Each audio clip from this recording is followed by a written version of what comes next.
Всем привет! Такие вот новости у нас, как говорится, в Удмуртии. Вот это вот черный дым типа пожар. Ну давайте представим, что там район Татар-Базара.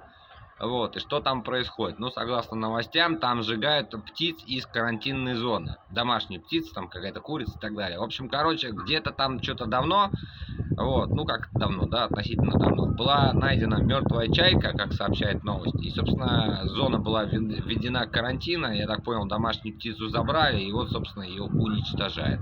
Выглядит это примерно вот так. Подписывайтесь на наш канал и ставьте лайки.